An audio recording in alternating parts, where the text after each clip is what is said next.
Hello everyone, in this video I'll be showing you a build guide for the SOULKNIFE Rogue in Baldur's Gate 3. This is a class mod made by Terryberrier, now available on console as of today on the weekend. Crazy console mod drop today, but this is a really fun class that focuses on using these psychic blades here. And you also get the psychic blades ranged attack, which allows you to throw these blades. You can use psionic telekinesis, and we have our special psionic energy die. You can also use psionic energy to gain bonuses to our ability checks that we are proficient in. And as a heads up, if you're having an issue where you only deal 1 damage, just respec a withers and it will fix this. And level 1 here, with the stats we're going to roll with 16 dexterity. You can use 17 and go with the hag's hair here. You're going to have to take one of these stats down a little bit further, so you can buff that up to 17, take the hag's hair, and then use your first ability score to increase that. Go with 16 constitution, and we can leave the rest of the stats as is. For skill proficiencies, you can add in persuasion, although I like to have my rogues doing sneak, so stealth and sleight of hand. So you can go with those. Really your preference. Acrobatics is nice too if you find you get shoved a lot. That can help resist that. But I think that this goes good. If you're the face party, you can take that persuasion though. Level 2 gives us our bonus action, dash, disengage, and hide, which is just nice to have. And into level 3, this is when we get to take the soul knife, as mentioned. Now, the reason we have telekinesis here is because Psychic Whispers from D&D Tabletop isn't in Baldur's Gate 3, and it can't really be implemented as more of a roleplay thing. And this just helps keep them a little bit more competitively viable. It's not super overpowered. Telekinesis isn't really that crazy of an ability, so it's just nice to have. We also, again, have these Psychic Blades and the range attack version. You also get a sneak attack, and you must be unarmed to use the Psychic Blades. We also got this will actually give a 1d6 bonus to an ability check you're proficient in for 2 turns, and then you get this to restore your psionic energy. Into level 4, we get to take a feat here. Now, you could go with the alert feat for the +5 initiative. You can go with an ability score improvement. If you use the hags here, that'll be at 18. You can take up to 20. You could also use savage attacker to re-roll your damage die. Lucky always is a nice place on rogues, just giving you even more survivability and the ability to hit enemies too. I just like the alert feat or go with an increased dexterity. If you use the hags here, we'll now have it at 20 there. Level 5 gives us a really nice defensive feature with the uncanny dodge. So use your lightning quick reflex to protect yourself. When an attack hits you, you only take half the damage instead. That is really nice. It just flat out increases survivability quite a bit. You also then get to choose skill proficiencies here. Deception and intimidation are great if you're the face of the party. If you're not rolling with that, you can take the acrobatics there to help out with getting shoved, as I think that's a little bit better in terms of combat viability. Level 7 gives us another really good ability with evasion. So if we were to get hit with something like fireball, normally when we save, we still take half damage. Now if we save, we take no damage, and if we don't, we're going to take half damage. So flat out increasing or just giving us more survivability there, less damage from things like fireball. Level 8 gives us another feat, and at this point you can go with alert. You could have your dexterity at 20 there. And here when we hit level 9, this gives us some more subclass features with the homing strike. So you can add a psionic energy die to attacks made with psychic blades if they missed initially. So this is pretty nice because this will allow you to actually get some extra damage. And then we also have these psychic blades teleport. So you can throw a psychic blade and teleport to where it lands. This uses a bonus action psionic energy point. So it's pretty nice. You get some extra damage here at level 9. It's good. Level 10, the rogue gets ourselves another feat, which is just great. So we can go with, again, ability score improvement in your constitution. Savage attacker, never a bad choice either. You can even go with the dual wielder feat and go with I guess it would just give you an armor class increase. We'll stick with savage attacker. The tough feat, I guess, is also good to give you more health since we take a lot less damage in general. Now, with the reliable talent here, when you make an ability check with a skill you're proficient in, the lowest you can roll on the die is a 10. It's just nice to have. Rogues are great for I guess it's kind of similar to a bard and how they're good with a lot of dice rolls behind the scenes, not in combat, but outside of combat. At level 12, we get to take another feat here. Now, I also like the lucky feat. That's never a bad choice. You can even go with the defensive duelist if you, I guess we're considered unarmed, so you can't actually apply that there. But if you didn't take the hags here, you can go with this to increase your dexterity by 1 and get an increased jump distance, which is also pretty nice to have on here. I mentioned tough for the extra 24 health. That's just good to have. And actually, Mage Slayer. This is a feat I don't use often. This actually kind of fits in the SOULKNIFE Rogue. So this, whenever you get it, because we can get a melee range of spellcaster pretty easily. You have advantage on saving throws against the spells, and you can make a reaction and immediately attack the caster. I think this actually fits here very well.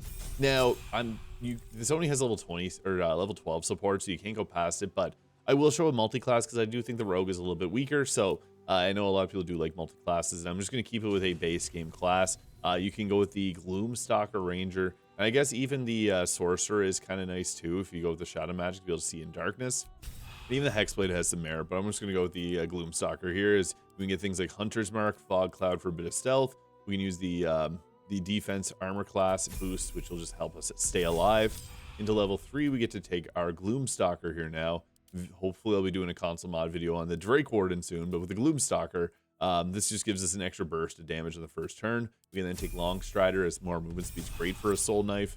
And then for the feat, I guess we could just go with an ability score improvement on like your Wisdom or your Constitution there. I'm just going to go with a tough feat, just give ourselves extra survivability since we're going to level 20. I do recommend Tactician Enhance if you're going to do this. Level 5 then gives us the extra attack. We already kind of have a Misty Step here, but that's fine. We'll take Pass Without a Trace, which is amazing on rogues because this gives a +10 to stealth checks. So you can have someone cast greater invisibility on you, and you can be pretty crazy with that. We also can take Ranger Knight if you want heavy armor proficiency. We have Beast Tamer for the Raven to apply blind on enemies. And then level 7, we get the proficiency in Wisdom and Intelligence saving throws, which is great because otherwise we can get hit with things like Command really easily. And on level 8, our final level here, we get the Land Stride. Difficult terrain will no longer slow us down. I'm going to add on the Athlete feat just to give ourselves that Dexterity increase. I'm not going to use the Hag's Hair, but you can also use a Constitution increase instead. The Psionic Energy also scales up to a 1d10 bonus here, which is pretty nice to have. I'm using the Knights and Dames Nobility armor there just for this armor set. It's available on console as well. Alright, so for gear, I really like the Brain Drain gloves. Whenever we deal psychic damage, we inflict mental fatigue, which gives them a -2 to their intelligence, wisdom, and charisma saving throws. This is great for supporting our spellcasters on the team, and it just fits thematically very well. And since we're applying a condition with that, we can also use the Boots of Stormy Clamor to apply reverberation as well, potentially knocking the targets prone. I also have the Steel Watcher helmet. This is only if you add in the Gloomstalker Ranger, because this thing gives us medium armor proficiency, and this lets us see in magical darkness, which is really nice on this build. If you don't have that, use the Haste Helm from Act 1. This will give you momentum so you move faster at the start of combat. The Helmet of Grit is nice too, or the Scabby Pugilist Circlet if you want a little extra damage if you don't want to use that. Cloak of Protection, or really whatever cloak you want to use. Armor of Agility, since we got medium armor proficiency on this build, we're going to make use of it, making our armor class 24 because we get to add our full dexterity. The Adamantine Scale Mail is also great if you got the Gloomstalker added in, but it normally has light armor, so you're going to go with the Ballast Armor, or really your best available. There's the Elegant Studded Mail Armor in Act 3 as well you could go with, or you could have someone apply Mage Armor on your character and wear clothing. I guess that's really your only options. Heldisk Armor potentially too, but I don't like that one. I like to go with the Armor of Agility myself, but you can even go with really any of these here if you have Mage Armor applied on clothing. Now for rings, I have the Shadow Cloak ring here, which will add additional 1d4 damage if we're lightly or heavily obscured, which pairs well with our helmet because we want to try and set up any type of darkness if possible. And I also got the Caustic Band adding additional acid damage. Just feels nice to be able to add additional numbers of damage on top of our attacks. Aim at greater health, that puts us 271 health. I just want to beef this up and show you a powerful version. And also, again, if you stick to level 12, it won't be this strong. So you don't have to add in the Gloomstalker. Now, Pass Without Trace is an underrated spell. This is only, again, if you add in the Ranger, but what you can have is you can actually have someone apply this to yourself, and then you can have someone else apply greater invisibility to yourself, like if you have a Bard on your team as well. Whenever you apply this, you then have a +10 to stealth checks, you're going to be invisible, and then you can keep attacking from invisibility and won't break invisibility unless you fail the roll, and it'll be really easy for you to succeed because rogues are really good at that. Or if you have someone that has a scroll of greater invisibility, what you can do is get them to give you the assist. So I now have a +10 to stealth checks and then have greater invisibility. Now the best part about this is our team is in combat right now, but if we go into our character, we're not in combat. We're actually in a separate instance. So we can be pretty crazy. Now the unfortunate part is we can't actually summon in our Psychic Blades unless we're in a fight here. So yeah, I'm going to try and get myself in here with a sneak attack on this target here, which we're likely going to not break our stealth. Yeah, we kept our stealth up. We joined the fight here, but I'm having a hard time getting the Shadow Blades to summon in there. So I guess we'll go with the Psionic Teleport there so we can pick this guy up here and yeet him to his death. So that's one of the fun things about telekinesis. We can then send them down into the help them shed their mortal coil. So yeah, and we're still invisible after that. We also have our Dread Ambusher attack, I guess, if we want to use that, because we have that multi-class there. It gives us a little bit more combat utility. All right, for some reason it won't click.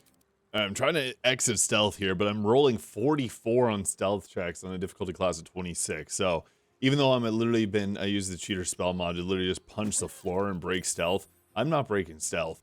The problem with greater invisibility is you're going to always be rolling a higher difficulty challenge, like 30 to 31.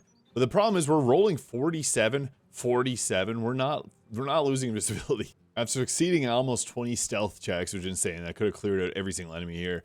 For some reason, it won't actually let me use these blades. The weird part is I do get the Psychic Blades extra attack popping up now. It's very possible that this didn't get fully fixed when patch 8 came out, because the last update is 201 days ago. So This may be why that's not what properly working. Maybe I'm just missing some, but you must be unarmed to use these blades. We have the normal punch that does 9 damage there. Yeah, I'm not sure. It is triggering the psychic blades there, but I think there may be some form of issue popping up with this because, yeah, we're not able to do the proper attacks here.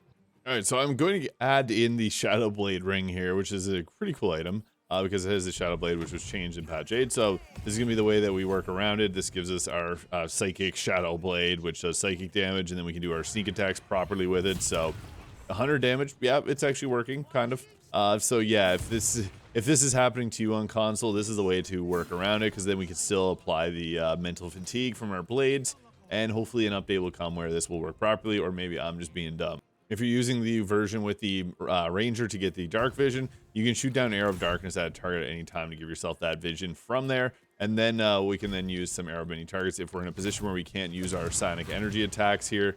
Arrow of Many Targets doing a lot of damage, because if we have other things adding damage riders, like Sharpshooter, for example, which I don't have on this build, it would add extra damage from that.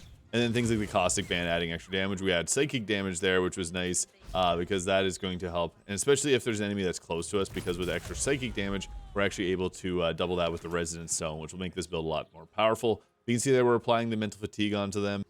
And boom, we'll go with that again. That should hopefully take them out. I'm just going to pick away. I am using cheat mods just to end this because it didn't work out properly, but I just want to get the point across that normally you're going to attack the Psychic Blade, then you get 2 attacks because it triggers the Psychic Blade's bonus attack. And when in doubt, use Darkness and Stealth to survive it out. So yeah, that is the Soul Knife Rogue. Let me know if this is working properly for you, because when I tested this last, and I guess it was patch 7, I thought it was a lot sooner than I last tested it. It worked properly. So let me know your thoughts in the comments. Hit the subscribe button below. Very shocked we did get a console mod drop on the weekend today, so hopefully we'll see more of that in the future. Have a great day. We'll see you in the next one.